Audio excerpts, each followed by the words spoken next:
But if you're not opening yourself up to a growth mindset to learn what did you do well, what did you not do well, and learning from your opponent, so to speak, what did he or she do well, and what could he or she have done better. That's now four perspectives you can learn from versus just keeping it just to one or two. That's a very good point. That's a very good.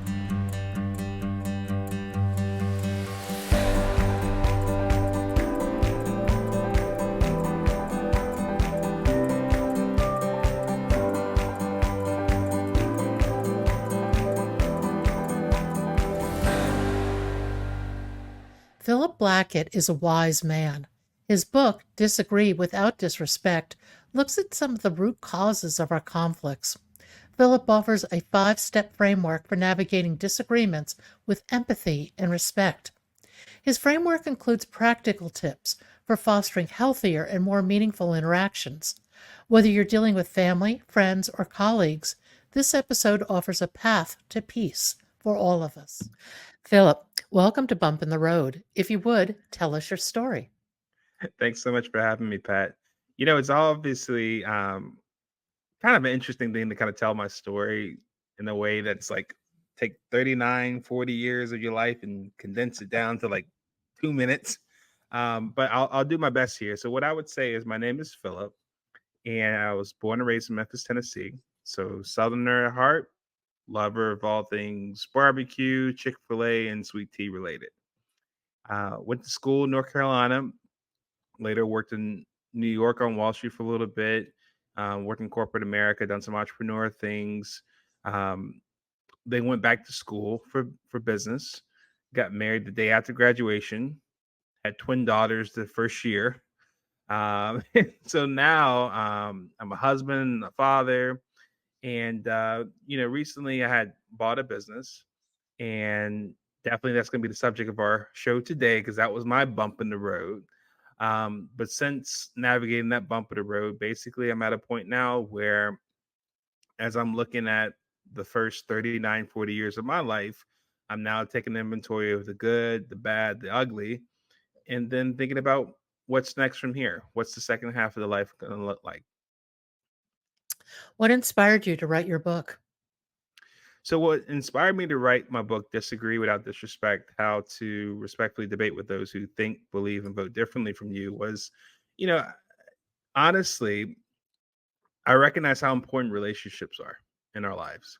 And oftentimes, when you get to know somebody, you're going to get to know the good, the bad, and the ugly, right? And that includes having different points of view. And so I've experienced that in my own family, in my own social circles, where I've had awkward moments trying to navigate clear disagreements with people without resorting to aggressiveness or overreactions emotionally or violence, even, or lost relationships and friendships. And I think that I try to come up with a short 5 step framework that could be helpful for me and for other people that I would imagine, hey, just because you disagree with somebody doesn't mean that has to be the end of the world, because a lot of the most enduring relationships we admire, they usually were between people that go to distance and they don't see eye to eye on everything. And yet and still, they still find a reason to still live together, work together, and be together. So what can we take as lessons from those and apply it to relationships that we may not be spending the rest of our lives with? Yeah, I look back in history and Reagan and was it Skip O'Neill? Totally diametrically opposed on almost every issue, and yet they were great friends. Yep, I think And we lost that example because I remember examples like that when I was growing up too. talk a little bit about your 5 steps. Yeah, so I think the first step, Pat, I would say is one, separate the idea or belief from the identity of the believer. What I mean by that, Pat, is that oftentimes, depending on the person you talk to, the issue at hand, you might come across a topic or issue that is so intertwined with who that person is that it essentially becomes who that person is. And so what makes it challenging is that if you're going to talk about that topic, you now are on thin ice, because if you criticize that idea, that person may take it as if you're criticizing who he or she is. And if you think it's a bad idea, then they may be thinking about it as if you're hating them and thinking that they're a bad person for thinking that way, which oftentimes is the easy way for them to get defensive, raise their guard up, maybe become a little aggressive towards you to defend themselves, save face, especially if this is in public, um, even name call. And honestly, get personal to the point where now, once you get personal, there's no reason to have this conversation or debate anymore. And so, if we're able to at least separate the two, you have a better chance of actually having a conversation of what you intend to have a conversation on. I think part of the root cause of this, well, it goes to many things. Certainly, it goes to where one gets their information. Different people get information from different places, and never the two meet.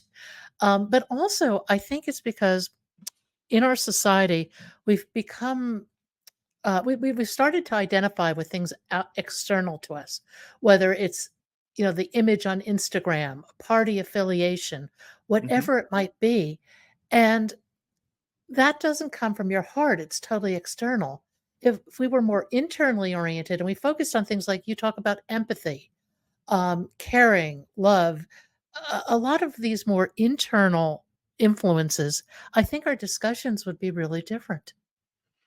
Well, and not to mention the fact, Pat, that everyone's capable of having those internal values too, right? Yeah. Empathy, compassion, and love. So, um, it's almost to the sense of understanding that the people you talk to are just as capable of being empathetic as you, and we should keep that as a reminder. It's like we're not talking to like a machine here. We're not talking to an animal. We're talking to another human being just like ourselves. So we may have some sort of disagreement, but we probably have a lot of commonalities too if we just take a moment just to be aware of those as well. And I think if you can build those commonalities up front, it's like putting the proverbial coins in the piggy bank. Hopefully you're building some goodwill so that when there is disagreement, there's a basis of goodwill to work from. Absolutely. Okay, step 2. So step two is related to what you just mentioned, Pat. It's essentially acknowledging the fact that two things can be true. You can disagree with the idea or belief, and you can respect and love the believer. So this is a play off of what I learned in church growing up, where we were called to hate the sin and yet love the sinner. So it's the sense that if you're able to say, "Hey, I disagree with you here. I disagree with this idea or belief," it's okay. It's almost something to expect. So it shouldn't come as a surprise, because if that's the case, going into the conversation that there's a chance that anybody could agree with it or disagree with it, and either one of them is fine. You don't take offense to it, you're not surprised by it. If anything, that's just step one. Now let's understand why. And so I think that if you're able to set things up in a way where, Pat, you and I, just like you talked about before about goodwill, establishing that the pennies in the piggy bank, if we're going to go into a conversation where I say, you know what, Pat, I love to talk to you about XYZ, just so you know, regardless of how we go about this conversation, I still care about you as my friend. I still respect you as a human being. I still would love to hang out with you afterwards. Like, nothing about this is going to detract from me being your friend. If I were able to share something along those lines with you, would you be more apt or more comfortable having that conversation with me as opposed to if I didn't? Oh, that's an interesting question. How deep do you want the friendship to go? It's a good question, It is. because I think a lot of times, you know, what I'm basically asking is permission to engage, because you have the option at any given point to opt in or to opt out. So as you mentioned before, as far as like how deep you want to go, as far as like friendship and that sort, there's probably people in your life that you say, "Hey, I'm completely content with a more superficial, top Mhm. level type of small talk interaction with." Right? Come together. Hey, nice to see you. How's the weather? How's the kids? Okay, sounds good. Nice to see you again. Take care. If only you could limit those conversations to that much time. Yeah, right. Um, as opposed to other ones, you dig a little bit deeper beneath the surface. And I would imagine a lot of people would say those type of friendships and relationships people tend to value much more. And at the same Absolutely. and at the same time, if I put a mirror to those same type of relationships and friendships, you probably would explore these are also deeper because you're also talking about things that are more substantial, that are more intimate, that you may more than likely come across things that you may all agree with, you might not, but yet and still there's something that allows you to feel safe to have this type of conversations, comfortable or open to learning in those conversations, but also assured, um, and at ease knowing that we can have these conversations and we can still be together afterwards. One of the things I would argue for is for people to develop the capability of looking at any issue through different lenses. Hmm. Look at it from I don't know, a perspective of, I don't want to use anything political as an example, but you can look at it from a perspective of, let's take the environment, neutral. That's potentially neutral. For caring for the environment, you could take the perspective of um, being for cleaner air, for cleaner water, things like that. Things that I think people basically do agree on, actually. And if Hmm. you could take that lens of possibility of what you care for, as opposed to a lens of being against something. Bernie Siegel, I don't know if you know who he's, an oncologist who used to be on staff at Yale, a surgeon. Hmm. He's not an oncologist, he's a surgeon. He once told me a story, and the story was about Mother Teresa. Okay. And she was once asked to go to an anti-war rally, and she said, "No, but if you have a pro-peace rally, I'll go to that." And I love that story because if we could orient ourselves towards what we're for as Hmm. opposed to what we're against, that's a huge paradigm shift that I think opens the door to discussion. I agree with that, Pat. I think there's a messaging behind that that makes sense. Going to a pro peace rally, it doesn't mean, right, that it's not anti something else when juxtaposed to that opposition or that difference of opinion. But there's something where people feel more comfortable sharing what they're for rather than advocating what they're against. And I you think have it's people, hard. Yeah, no, go ahead. I'm sorry. no, I was just gonna say, like, you have a lot of people that I think even in today's society, they're so prone to advocate what they're against that it's hard sometimes to understand what they're actually for.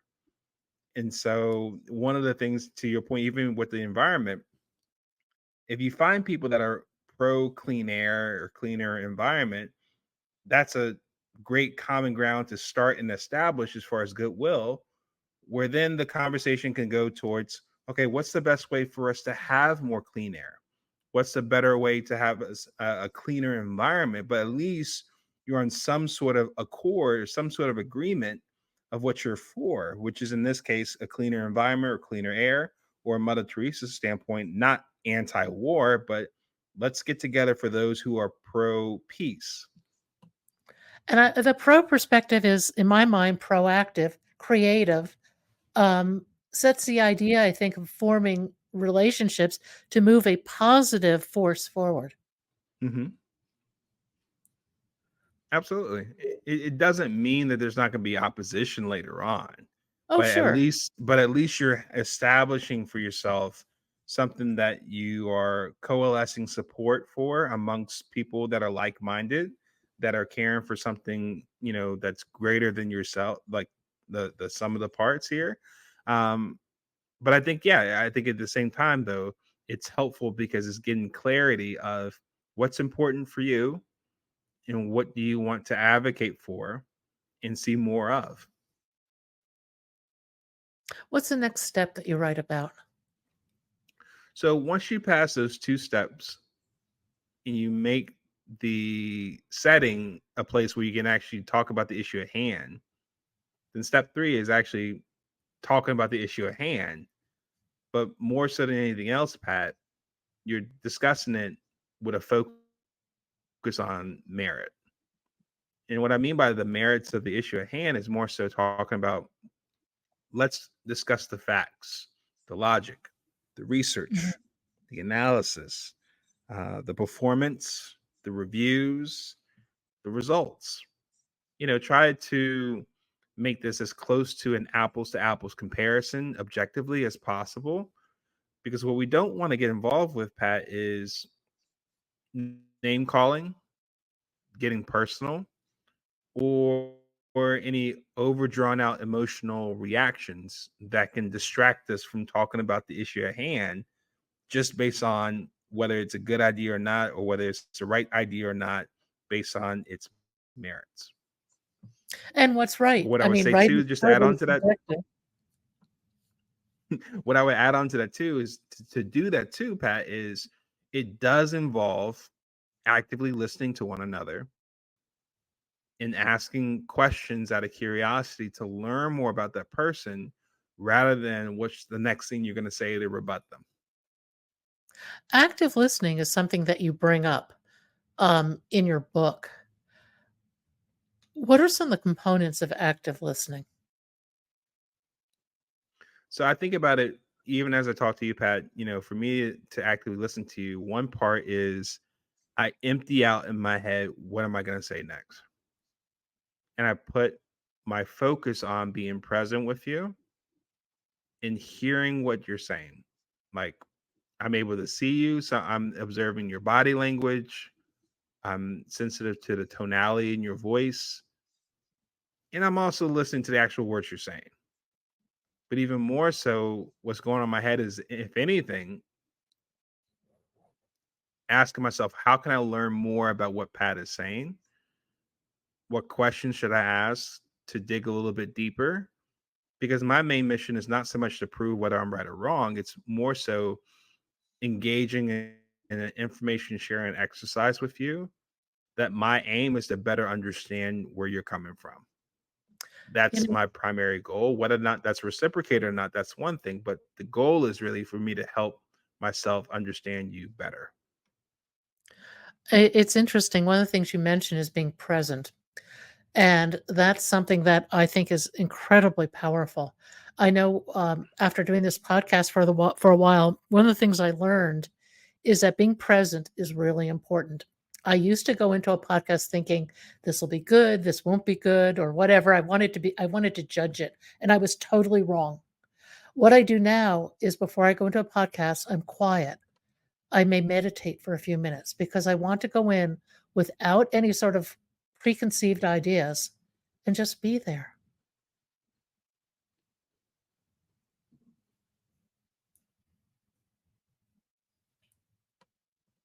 It's a different Being dynamic than actively going in. present is it's a great thing, because I think that really cherishing the moment you're in that present moment, that present time, it's allowing you to be more aware of everything that's going on in that situation and around it. And so you're getting a much more fuller experience, so to speak, of what's happening, that allows you to better participate in a way that both people can benefit from. And ultimately, your book is about everybody benefiting. Absolutely. Like, it's not necessarily something you have to have a win lose, winner take all type of event. Like, you can debate in just for the sake of saying, whether one thing is right or wrong. That's true. That's a part of it. What I argue more so on top of that is, we've gotten to the point that those type of debates are sacrificing, if not killing, our relationships. They're basically doing these debates at the expense of our friendships and relationships, where, you know, we almost look at it in a sense like a one-off transaction where, okay, I'm going to say this, you're going to say this thing, and we're not going to talk anymore because we're so driven emotionally about the whole issue, and we're so upset with one another because the other person doesn't see it the other way, that we now awkwardly don't want to be around one another.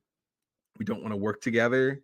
We don't want to hang out together outside of when we're required to, as opposed to creating the type of environment where we want to be around one another. We want to be in relationship with one another, and we're more emotionally mature to the point of saying we understand that there's going to be differences of opinion. That's just a given.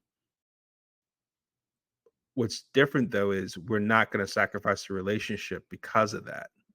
We're going to create a setting where it's safe, open, and transparent with one another. And it does include empathy and compassion and love for that one other person and respect, that you can navigate these type of topics that can include disagreement, and it is okay to do so because the relationship's not going to go away as a result of it, because you can do this disagreement respectfully in a way that people feel heard, they feel they are respected, and they're appreciated in the midst of it, regardless of, you know, how you decide or whether or not somebody agrees or disagrees.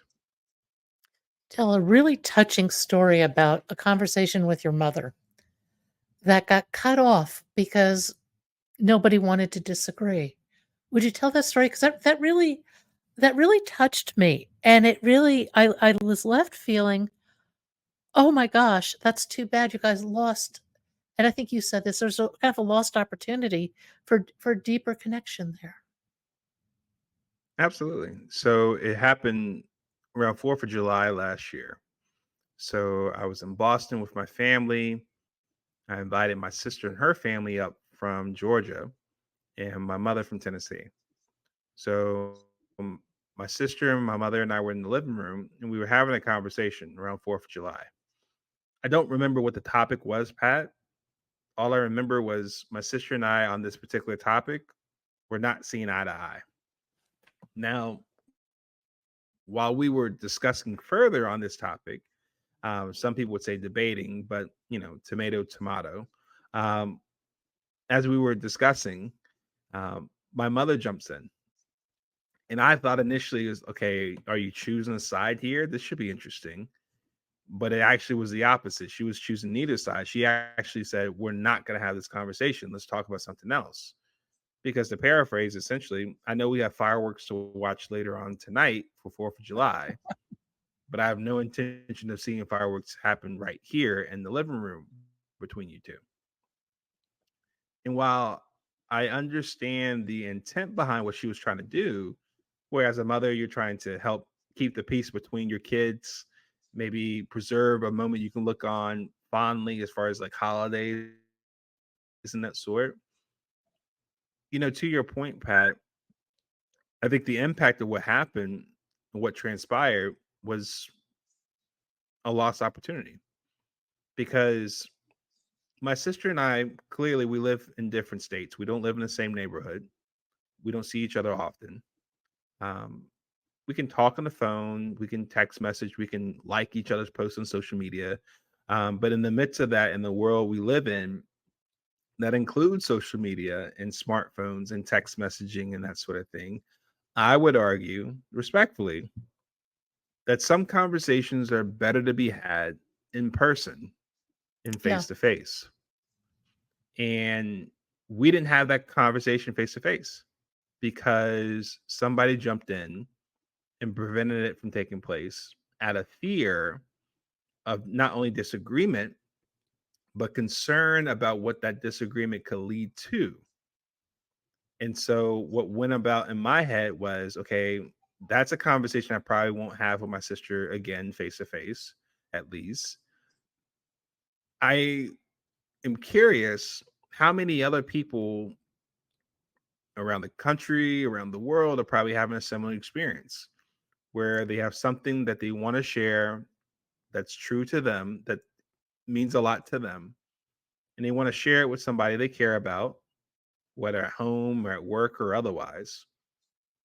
But you don't do it because you're concerned or fearful that the other person's not going to see the same way you see it and what that disagreement could lead to, which leads you to not have that conversation at all. You just keep that inside. The relationship doesn't get any deeper. And so that's what prompted me to say, I don't want that to be a part of my life anymore. How can I make it different? And that's what came up with this 5 step framework. And then trying to share that with other people to be helpful for them. And that's what came out to the book, Disagree Without Disrespect: How to Respectfully Debate with Those Who Think, Believe, and Vote Differently from You. There are 2 more steps we haven't talked about. Could you kind of summarize those? Yeah. So step 4 is after you have the debate, Pat, we should do what we used to do when we were young, playing sports. When we played a game, win or lose, what did we do as a team afterwards? Oh, we celebrate as a team and we congratulate everybody. We all go out together. It's done. But before we celebrate, we also would do Shake something to hands. the opposing team. We would shake hands. We would shake hands, we say good game, and then we move on and celebrate or go have fun at the pizza party or movie and that sort of thing. But the shaking hand and good game part, the reason why that was a staple, that I did that where I was at and you did it where you were at growing up, is that there was something important to be taught in that instance, and that was sportsmanship, good sportsmanship in particular. And I would argue respectfully that good sportsmanship is needed not only when we were younger, but it's probably even more needed when we're older. So when you do have these discussions, these debates, these disagreements, if I'm able to still afterwards, Pat, share with you my appreciation for us having that conversation, because the truth is, we didn't have to have the conversation. Either one of us could have opted out and said, "No, I'd rather not have that conversation," or "I don't want to go there." So even in that sense, you sharing your perspective to me, I treat that as a gift, honestly, because once again, you didn't have to share it with me. You didn't have to be vulnerable or open or honest with me, but you were. So me sharing my appreciation for you having that conversation with me, that's the shaking hand part. Good game, good debate. Um, and then leads into the step 5 where I can respect and appreciate you as a person for having that conversation. And whether you came to my side of agreement or vice versa, or we agree to disagree or something completely different, even if we disagree still, it's okay because we look at it as preserving diversity of thought between us.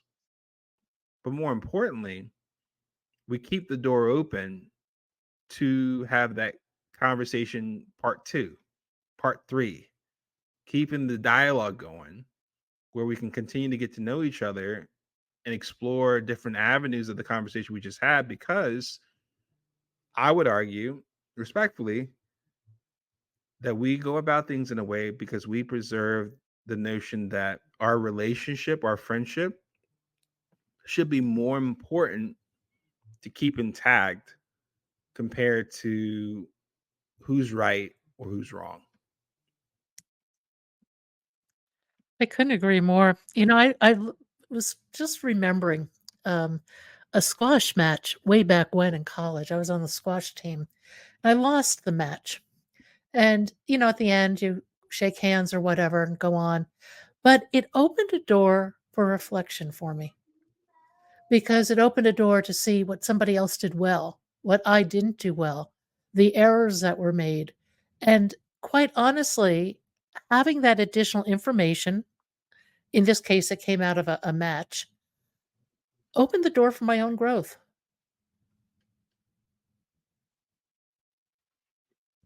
Because you had a choice there too, Pat, where you could have been content with just your performance and say, "There's nothing new for me to learn." You just move on. as opposed to, some of the greats that do these type of sports, whether squash, basketball, football, baseball, gymnastics. The people that are really great at what they do, they're not content with just what their performance was that day. They actually are learners of what they did well and what they could improve on. But if you're not opening yourself up to a growth mindset to learn, what did you do well? What did you not do well? And learning from your opponent, so to speak, what did he or she do well? And what could he or she have done better? That's now four perspectives you can learn from versus just keeping it just to one or two. That's a very good point. That's a very good point. How do we bring this sort of civilized discourse into an often uncivilized world? So it wasn't always the case, right? We No. talked about before where we've definitely been exposed to examples of people that have long lasting friendships and relationships, even when they disagree on certain things. I think that what's made it more toxic nowadays, I think one part, you have to look at the media. Media is a lot different from how we grew up, where when you turn on the television, for example, Pat, for a lot of people, you had four channels. Oh, yeah. And then later on, you probably were really feeling good if you had like 30 or 40, right? Now you have like hundreds of channels. And the problem with that to some degree is when it comes to sharing news, your audience is splintered to such a degree that you're trying to keep the lights on if you're operating the news. You're trying to keep, the journalists paid so they can keep coming and reporting the news for you. So you got to figure out a way to get advertising dollars and eyeballs to your newspapers, your television shows, and that sort. And I think what happens is a slippery slope. You start to compromise the integrity of journalism and reporting to be more balanced and nuance. And it moves more towards what's going to get people's reaction emotionally, one way or another, even if it's negative. And I think what happens is that over time, once you add social media to the picture, now everybody has a voice, right? You splinter the crowd even more so. So now people are trying to figure out, okay, what's the way I can get somebody likely to click on my ad or click on my article or listen to my show? And it often means going on the extreme. And if it's meaning for me to bash somebody, name call, get real nasty, say some four-letter words here and there too. If that's what can get people to come in, what you're essentially doing is you're training people.